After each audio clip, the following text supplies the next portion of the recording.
We all know about Colombia and Mexico's powerful mafias that dominate the international drug trade, but you might not know that Brazil has some major players in the mafia game, like the PCC. In the past 3 to 4 years, the PCC's export business has gone global. In fact, this organization is now the most powerful criminal organization in South America, even though its presence in countries that don't produce drugs is limited.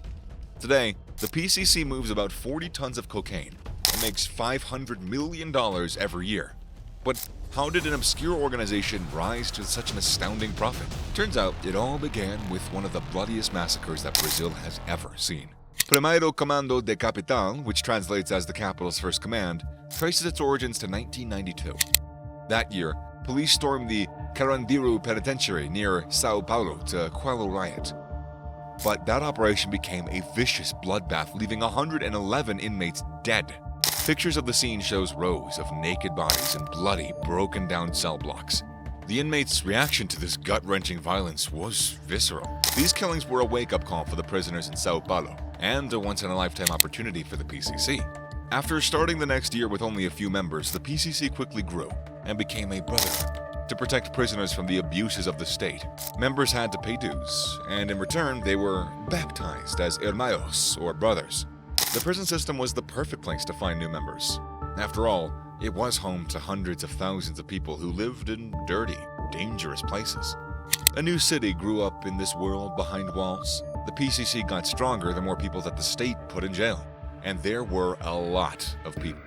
Brazil has over 919,000 prisoners, making it the country with the third largest prison population. That is only behind the United States and China. Those numbers made it easy for the PCC to build a gigantic army. And once the prisoners with minor offenses left jail, they quickly established themselves on the outskirts of the densest cities in Brazil. But the organization's main area is Sao Paulo, the largest city in Latin America. Still, the PCC has members in almost all of Brazil's 26 states. As the years went on, the group swiftly turned its attention to drug trafficking, sourcing its initial ingredients from Bolivia and Paraguay before manufacturing and selling cocaine and crack in the state of Sao Paulo, home to more than 44 million people. As the PCC grows stronger, security experts worry that the country is going to be captured by the syndicate, which will use its wealth to corrupt local and national politics, the judiciary, and the police. Some believe that the PCC is already too large to be stopped. People fear Brazil might turn out just like Colombia in the 90s, or present-day Mexico, while authorities point out that the PCC is the largest threat to the Brazilian state. If the state doesn't do anything, Brazil could become a narco-state. Is there still hope for the country? The PCC has been in open conflict with state authorities for a while. The most shocking evidence of that happened in May 2006, when the organization launched around 300 attacks against civilian and security targets over the course of one weekend. The situation was so dire that local administration imposed curfews and lockdowns to keep people safe. Robberies at banks were followed by waves of PCC members storming police stations. Throughout the city, dozens of buses were burnt to the ground. From within the prisons, inmates used cell phones to coordinate the outbreak of the violence. But though the attack was successful, the PCC realized that they could play an even smarter approach. In the last years, the PCC has opted for a more subdued, planned strategy that generates greater revenues at the expense of avoiding direct conflict with the state. Having recognized the need for stability, they adopted a more business-like tone and began discussing financial matters and potential returns. And the bulk of that is rooted in hierarchical efficiency. The PCC's expansion of its system of sintonias, or organizational divisions responsible for a given sector, was essential to its professionalization. From the beginning, the sintonias had 3 main tenets: drug trafficking, internal discipline, and assistance for arrested members. Subsidiaries in sintonias in law, finance, and women's membership were added over time.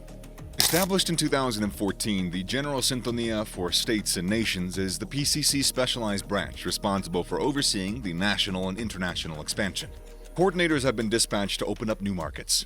As the PCC battled local syndicates and its major national opponent, the Rio-based Red Command, for territory in Brazil's northeast and Amazonian regions, the approach produced an uptick in gangland bloodletting on a national scale. But the blood was a small price to pay in exchange for dominion over a brand new market. Various reports show that nowadays the PCC has complete control over the Rota Caipira, the hillbilly route. This route comes from Peru and Bolivia and passes through Paraguay until it finally reaches Brazil. This is no ordinary route. This was vital to establish control over South America. Peru and Bolivia are prominent producers of coca leaf, and Paraguay of marijuana. So this route allows easy access to some of the most popular drugs in Brazil. The Brazilian market is highly lucrative.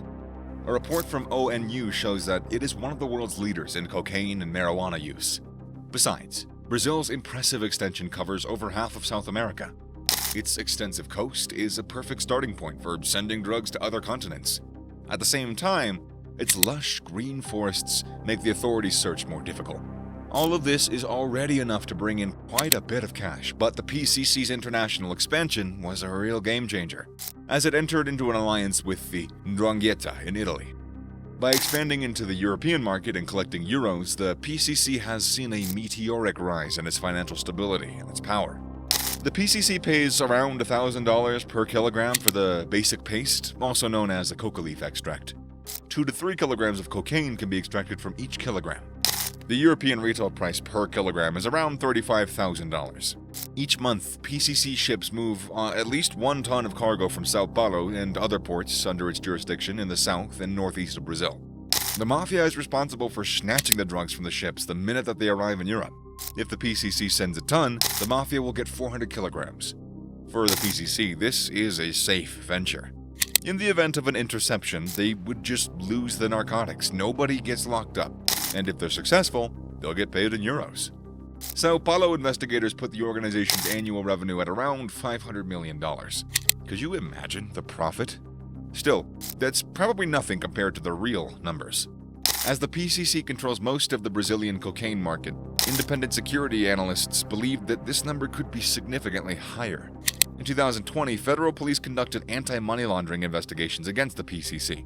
They seized more than $5 billion in ill-gotten assets, including vehicles, residences, and yachts. But is drug trafficking all there is to the PCC?